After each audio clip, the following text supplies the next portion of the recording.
एक बार उस समय के मगध सम्राट अजातशत्रु गौतम बुद्ध के पास आए और बोले, बुद्ध, आपसे मिलने से पहले मैं एक निर्दयी और खूंखार सम्राट के रूप में प्रसिद्ध था। लोग मेरा नाम सुनते ही वैसे कांपने लगते थे। मैं किसी की जान लेने से पहले एक पल के लिए भी नहीं सोचता था और छोटी छोटी गलतियों के लिए भी अपराधियों को मृत्युदंड की सजा सुना देता था। लोग मुझे मृत्यु का दूसरा रूप मानते थे और पड़ोसी राज्य हमेशा इसी खौफ में रहते थे कि पता नहीं मैं कब उन पर हमला करके उन्हें बर्बाद कर दूं, जैसा मैंने वैशाली गणराज्य के साथ किया था। कोई भी राज्य मेरे खिलाफ षड्यंत्र रचने या मगध पे हमला करने के बारे में सोच भी नहीं सकता था। लेकिन मैं जब से आपकी शरण में आया हूँ और आपके अहिंसा के विचारों को जीवन में अपनाया है, तब से लोगों के बीच मेरा भय बिल्कुल ही खत्म हो गया है। मेरे राज्य में अपराधियों की संख्या बढ़ गई है। रोज नित्य नए अपराध होते हैं। मेरे सेनापति और मंत्री मेरे और मेरे परिवार के खिलाफ षड्यंत्र रचते हैं।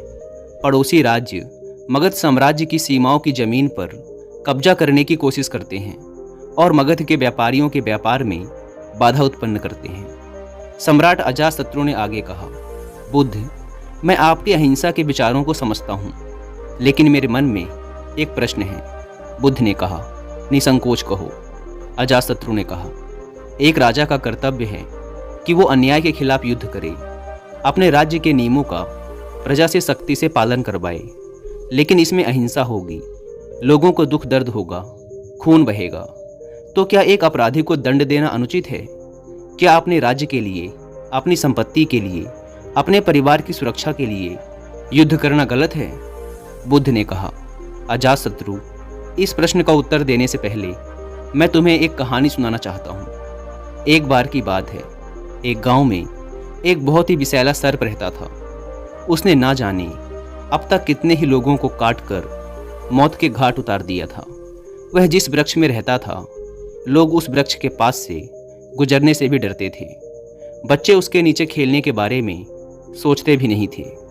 फिर एक दिन उसी रास्ते से एक भिक्षु गुजरा और आराम करने के लिए उसी वृक्ष के नीचे बैठ गया। भिक्षु को बैठा देख सर्प उसे काटने के लिए नीचे आया, लेकिन सर्प को आता देख भिक्षु तनिक भी नहीं घबराया। वह पूरे शांत चित्त के साथ वहीं बैठा रहा। यह देख सर्प को बड़ा आश्चर्य हुआ। वह अपनी जीभ बाहर निकालते हुए बोला, मैं एक बहुत ही जहरीला सर्प हूँ, क्या तुम्हें मौत से डर नहीं लगता? भिक्षु ने कहा, मैं जीवन और मृत्यु से ऊपर उठ चुका हूँ, अब मुझे किसी भी चीज़ से डर नहीं लगता। भिक्षु ने सर्प को उपदेश दिया कि जो तुम कर रहे हो वो हिंसा है। तुम्हारे काटने से लोगों को बहुत पीड़ा होती है और कई बार तो उनकी मृत्यु भी हो जाती है। भिक्षु की बातें सुन सर्प के अंदर वैराग्य जागा। उसने निश्चय किया कि वो आज के बाद किसी को नुकसान नहीं पहुंचाएगा, किसी को नहीं काटेगा। सर्प अहिंसक हो गया है। सर्प ने काटना छोड़ दिया है। धीरे धीरे ये खबर पूरे गांव में फैल गई। इसके बाद लोगों ने सर्प से डरना ही छोड़ दिया। लोग उसे छेड़ते, बच्चे बेवजह ही उसके पूंछ में पैर रख देते, उसे पत्थर मारते, लेकिन सर्प किसी को नुकसान नहीं पहुंचाता। उसने कीड़े मकोड़ों को भी खाना छोड़ दिया था। रात में कुछ घास फूस खा लेता और सुबह आक्रमण का सामना करता। भूख और पीड़ा से वह बिल्कुल कमज़ोर हो गया था। उसका शरीर इतना घायल हो गया था कि गांव वाले उसे एक रस्सी से ज़्यादा और कुछ नहीं समझते थे। फिर एक दिन वही भिक्षु दोबारा उसी रास्ते से गुजरा। उसने सर्प की ये दुर्गति देखी तो बड़ा दुखी हुआ। सर्प को औषधि लगाते हुए उसने पूछा, तुम्हारी ये दुर्दशा कैसे हुई? सर्प ने कहा, तुम्हारी बातें सुनने के बाद मेरे अंदर वैराग्य जागा और मैंने काटना छोड़ दिया। यह सुन भिक्षु हंसा और बोला, मैंने तुझे काटने से मना किया था, लेकिन तू अपने सर्प स्वभाव से कैसे विमुख हो गया? तूने फुसकारना क्यों छोड़ दिया? बुद्ध ने आगे कहा, किसी भी बात की अति, अहिंसा की भी अति, अगर ध्यान से देखें तो हिंसक बन जाती है। अजातशत्रु, अपराधियों में तुम्हारा भय होना ही चाहिए और उन्हें उनके अपराध की सजा भी मिलनी चाहिए, परंतु ध्यान रहे, न्याय करने वाला अपनी निजी शत्रुता के कारण किसी को दंड ना दे, बल्कि अपराधी को उसके अपराध और दुष्कर्मों की सजा ही मिलनी चाहिए। यदि क्रोध, लोभ और ईर्ष्या बीच में आ जाएगी तो न्याय ना हो पाएगा। बुराई को भलाई से जीतो। यदि बुराई भलाई पर हावी होने लगी तो मनुष्यता का नाश होगा। यदि बुराई को हटाने के लिए युद्ध भी करना पड़े तो वो भी करो, लेकिन कभी भी उस युद्ध के कारण तुम स्वयं ना बनो। यदि करना ही पड़े तो सिर्फ सही उद्देश्य के लिए ही करो। अजातशत्रु ने बुद्ध के सामने हाथ जोड़ लिए और कहा, बुद्ध, आपकी इन बातों ने मेरे अंदर के सारे प्रश्न, सारी उथल पुथल को शांत कर दिया है।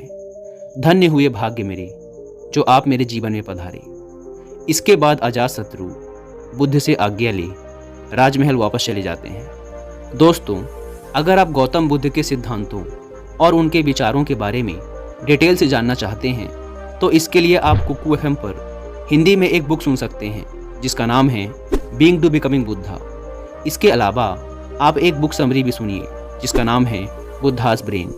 कुकू एफएम के बारे में तो आप सब जानते हैं कि यह इंडिया का सबसे बड़ा ऑडियो बुक प्लेटफॉर्म है जहां पर आप हज़ारों किताबों को ऑडियो फॉर्म में सुन सकते हैं, वो भी अपनी मनपसंद लैंग्वेज में।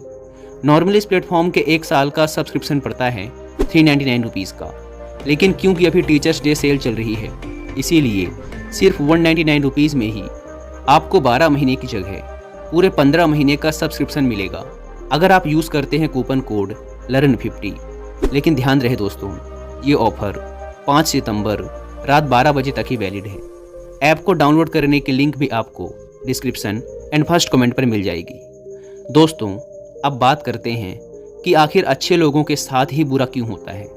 तो इसका उत्तर सर्प और भिक्षु की कहानी में ही छुपा है, जिन्हें लगता है कि वो अच्छे इंसान हैं क्योंकि वो सबकी बात मानते हैं, लोगों को खुश रखने की कोशिश करते हैं, हमेशा खुद ही कॉम्प्रोमाइज़ कर लेते हैं, सबकी मदद करते हैं, किसी को भला बुरा नहीं कहते, किसी पर गुस्सा नहीं करते।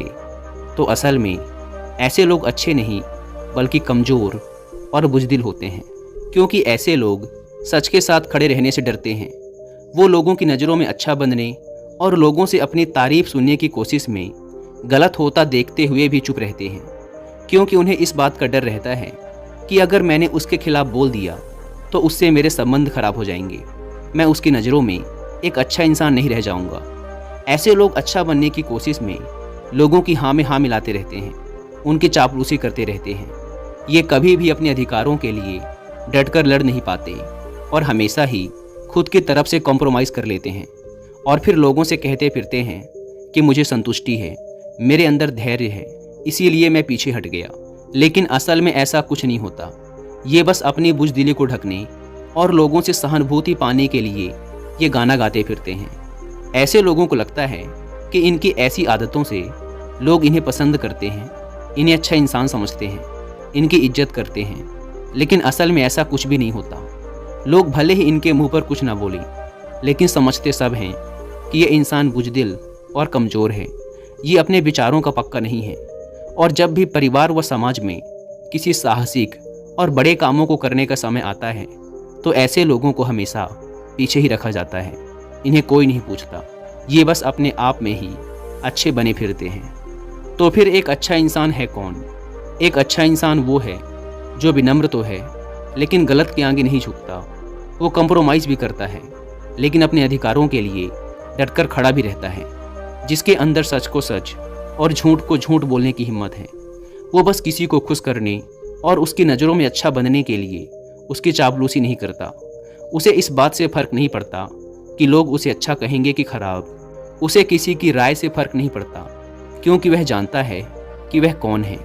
उसे किसी से अच्छा इंसान होने का सर्टिफिकेट नहीं चाहिए, वो बस जो सही है और ज़रूरी है वो करता है और खुश रहता है। श्रीमद् भगवद गीता में भगवान श्री कृष्ण ने अर्जुन से कहा था कि जब तक संभव हो सके तो माफ़ कर दो, लेकिन अगर सामने वाला फिर भी ना माने और तुम्हारे धैर्य को तुम्हारी कमजोरी समझ ले, फिर तुम्हें उससे लड़ने से भी पीछे नहीं हटना है। तो कहने का अर्थ ये है कि किसी के साथ अच्छा या बुरा नहीं होता, बस हर इंसान को उसके द्वारा किए गए कार्यों का परिणाम ही मिलता है। जो अच्छा होने का दिखावा करता है उसे उसकी चापलूसी, गलत के खिलाफ ना खड़े होने, अपने अधिकारों के लिए ना लड़ने, मेहनत ना करने, आसानी से हार मान लेने और सबको खुश करने की कोशिश करने जैसे कार्यों का ही परिणाम मिलता है। और जो स्पष्टवादी है, मेहनती है, जिसमें रिस्क लेने की हिम्मत है, जो खुद में भरोसा करता है, उसे उसके कर्मों का परिणाम मिलता है। और यह जरूरी नहीं कि किसी कार्य को करना ही कर्म है, मनुष्य के विचार भी उसके कर्म ही हैं, क्योंकि विचार ही हैं जो अंततः कर्मों में परिवर्तित हो जाते हैं। तो ये जो विचार रूपी कर्म जो हमें दिखते नहीं, हमें इनका भी फल भोगना ही पड़ता है। तो ज़्यादातर लोग जो इस बात की शिकायत करते रहते हैं कि मैंने तो किसी के साथ गलत नहीं किया, फिर मेरे साथ गलत क्यों हो रहा है, तो उनके साथ गलत होने का कारण ये विचार रूपी कर्म ही हैं, जो बाहर से दिखते नहीं हैं, लेकिन हमने अपने विचारों में किए होते हैं। इसीलिए इंसान को सिर्फ बाहर से ही नहीं, बल्कि अंदर से, अपने विचारों से भी अच्छा होना जरूरी है। और जो ऐसा है वो कभी भी अपने भाग्य को नहीं कोसता कि मेरे साथ ही बुरा क्यों हो रहा है, बल्कि वो अपने हर परिस्थिति की जिम्मेदारी खुद लेता है। दोस्तों, उम्मीद है कि आपको वीडियो पसंद आई होगी और कुकू एफएम ऐप पर being to becoming Buddha book की ऑडियो बुक को सुनना ना भूलें। और टीचर्स डे सेल का फ़ायदा उठाने के लिए आप लर्न 50 कूपन कोड का इस्तेमाल भी कर सकते हैं। धन्यवाद।